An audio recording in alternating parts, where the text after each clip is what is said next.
Hello students, so I am Arpit Singh Gill. So today is a discussion about the distance vector routing protocol की next video के हम बातचीत करेंगे। तो उससे पहले मैं आपको इन्फॉर्मेशन प्रोवाइड कर दूं कि ये मेरा नेटवर्किंग 786 यूट्यूब चैनल है। तो आपको अगर मेरे वीडियोस पसंद आ रहे हैं तो प्लीज़ आप इसको लाइक सब्सक्राइब करना ना मत भूलें। और ये मेरा फेसबुक पे पेज है networking training CCNA and CCNP, तो प्लीज़ आप इसको भी लाइक करें। तो अब हम बात करते हैं अपने टॉपिक के ऊपर चलते हैं। तो इससे जो प्रीवियस वीडियो थी हमने उसमें डिस्कशन किया था कि डिस्टेंस वेक्टर राउटिंग प्रोटोकॉल में कैसे लूप्स आते हैं। तो अब हम बात करेंगे इससे नेक्स्ट कंसेप्ट राउट पॉइजनिंग।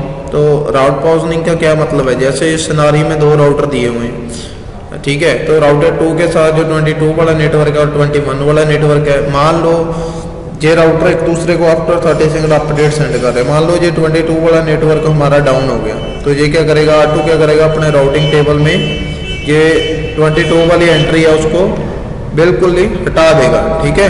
और साथ के साथ R1 को अपडेट सेंड कर देगा, मैट्रिक्स कितनी लगा के 16 का मतलब कि ये वाला जो नेटवर्क है हमारा 22 वाला नेटवर्क है वो हमारा नेटवर्क में अब नहीं रहा, ठीक है। तो इस चीज़ को बोलते हैं हम राउट पॉइजनिंग, ओके।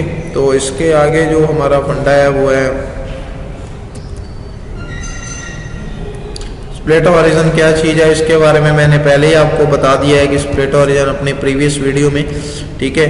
और अब हम बात करेंगे यहाँ पे ट्रिगर्ड अपडेट। तो ट्रिगर्ड अपडेट क्या आती है, जैसे फॉर एग्जांपल हमारा सेम राउटर से एक दूसरे को आफ्टर 30 सेकंड एक दूसरे को सेंड कर रहे हैं अपडेट्स। तो ट्रिगर्ड अपडेट में क्या होता है, जब कोई भी रूट फेल होता है तो वो 30 सेकंड की वेट नहीं करती, वो साथ के साथ हर एक राउटर को अपने जितने भी नेबर्स राउटर उसको साथ के साथ ही इंफॉर्मेशन प्रोवाइड कर देता है कि ये वाला जो नेटवर्क है वो हमारे नेटवर्क में नहीं रहा, ठीक है। तो ट्रिगर्ड अपडेट में क्या, वो साथ के साथ उस सारी की सारी इंफॉर्मेशन अपने नेबर राउटर को प्रोवाइड कर देता है, ठीक है। पॉइजनिंग रिवर्स क्या होती है, जब कोई भी हमारा हम रूट को लर्न करते हैं तो वो मान लो फेल्ड है, तो वो स्प्लिट हॉरिजन के मेथड को हटा के उसके ऊपर क्या कर देती है, एडवर्टाइज करती है पॉइजनिंग रूट, ठीक है। तो ये कैसे होता है मैं एक सिनारियो में आपको अभी बताता हूँ। तो जैसे फॉर एग्जांपल ये हमारा एक सिनारियो है, इसमें क्या है, इसमें तीन डिस्टेंस वेक्टर राउटिंग प्रोटोकॉल के जो लूप अवॉइडेंस मैकेनिज्म है इसमें तीनों के तीनों वर्क कर रहे हैं। फर्स्ट हमारा है स्प्लिट हॉरिजन और रूट पॉइजनिंग और पॉइजनिंग रिवर्स, ये तीनों के तीनों वर्क कर रहे हैं। फॉर एग्जांपल जी R1 और R2 पहले से ही हमारे नेटवर्क में थे, हमने R3 नया नेटवर्क ऐड कर दिया अपने नेटवर्क में। तो ये क्या करेगा, R2 इसको भी अपना अपडेट सेंड करेगा, R1 भी इसको करेगा। तो अब इसमें मल्टीपल रूट्स हैं, बट हमने जस्ट बात करनी है 22 वाला नेटवर्क। तो कैसे, जब R2 R3 से बातचीत करेगा तो वो क्या करेगा, अपने 22 वाले नेटवर्क की मैट्रिक्स को 1 लगा के इसको सेंड कर देगा R3 को। तो R3 क्या करेगा, अपने राउटिंग टेबल में इसको अपडेट कर लेगा। ऐसे सेम R2 इधर R1 को अपनी उसकी मैट्रिक्स लगा के 22 वाले R1 को सेंड कर देगा, ठीक है। तो जब R1 को ये वाली मिलेगी तो R1 यहाँ से अपडेट सेंड करेगा R3 को भी, ये आपने भाई 22 वाले नेटवर्क पे जाना है तो इसकी मैट्रिक्स है 2। ऊपर से सेम R3 ऐसा ही करेगा, ये बोलेगा भी कि भाई आपने R2 पे जाना है तो इसकी मैट्रिक्स है 2। एक दूसरे को ऐसे ये इन्फॉर्मेशन जब एक्सचेंज हो गई तो उसके बाद क्या हुआ, मान लो मेरा जो ये वाला सिनारियो इसमें क्या है, मान लो ये मेरा 22 वाला नेटवर्क फेल हो गया, ठीक है। तो देन क्या होगा, वो क्या करेगा, जो R2 है वो साथ के साथ ही अपना मैट्रिक्स 16 लगाकर, ठीक है, वो R3 को भी इंफॉर्मेशन सेंड कर देगा और R2 को भी कर देगा। जब R3 को ये इन्फॉर्मेशन मिलेगी तो वो क्या करेगा, अपने राउटिंग टेबल में चेंज कर लेगा, उसकी मैट्रिक्स 16 लगा देगा। मतलब R3 को पता लग गया कि ये वाला जो नेटवर्क है 22 वाला ये हमारे नेटवर्क में नहीं रहा। तो सेम R1 क्या करेगा, अब मान लो जब R2 ने R1 को कोई भी अपने अपडेट सेंड की तो उससे पहले R1 ने R3 को एक अपडेट सेंड कर दी कि जेकर भाई आप 22 वाले नेटवर्क पे जाना चाहते हो तो उसकी मैट्रिक्स है 2।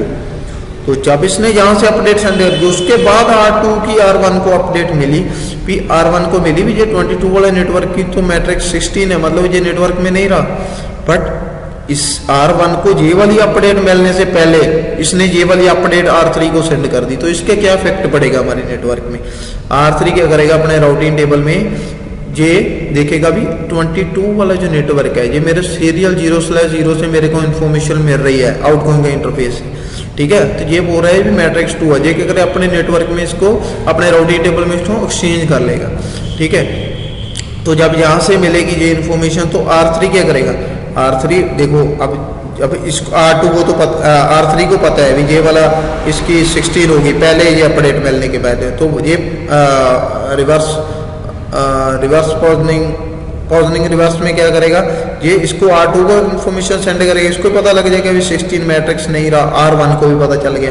तो जब ये वाली अपडेट इसको मिली तो ये क्या करेगा, इस इंटरफेस पे भी ये वाली अपडेट सेंड करेगा, ये बोलेगा भी ये तो 22 वाले नेटवर्क पे जाना चाहते हैं तो इसकी मैट्रिक्स है 3, तो इस R2 इसको सेंड करेगा, भी इसकी मैट्रिक्स जाना चाहते हैं तो 4, ऐसे ये फिर एक लूप हमारे नेटवर्क में घूम जाएगी, बन जाएगी। तो आपने सिनेरियो में देखा कि हमने स्प्लिट हॉरिजन और रोड पॉजनिंग और पॉजनिंग रिवर्स होने की वजह से भी फिर भी नहीं लूप हमारे नेटवर्क में, ठीक है, नहीं रुक रही, ठीक है। तो जो डिस्टेंस वेक्टर राउटिंग प्रोटोकॉल है इसमें क्या है, इसमें लूप की बहुत ज़्यादा दिक्कत है। एक अफवाहों की तरह वर्क करता है, अफवाहों की तरह वर्क करता है ये डिस्टेंस वेक्टर राउटिंग प्रोटोकॉल, मतलब इसको किसी के बारे में करेक्ट इन्फॉर्मेशन नहीं पता होती, ठीक है। जैसे किसी दूसरे राउटर से अपने नेबर राउटर से सुन लिया वही इन्फॉर्मेशन नेक्स्ट फ्लो करता है। तो इस चीज़ का हमें क्या नुकसान है, जैसे R222 वाला नेटवर्क हमारा डाउन हुआ तो जो एक साथ ही सभी राउटर को ये इन्फॉर्मेशन नहीं जाती, ये थोड़ा टाइम लगा के जाती है। तो इसी वजह से जो दूसरा राउटर होता है उससे पहले कोई अपडेट मान लो दूसरे को सेंड कर दी तो वो एक दूसरे को रॉन्ग इन्फॉर्मेशन सेंड करते रहते हैं, ठीक है। तो इन चीज़ों का क्या सोल्यूशन क्या है, इसका सोल्यूशन है होल्ड डाउन टाइमर। तो होल्ड डाउन टाइमर कैसे वो करता है वो हम अपनी नेक्स्ट वीडियो में इसके ऊपर बातचीत करेंगे।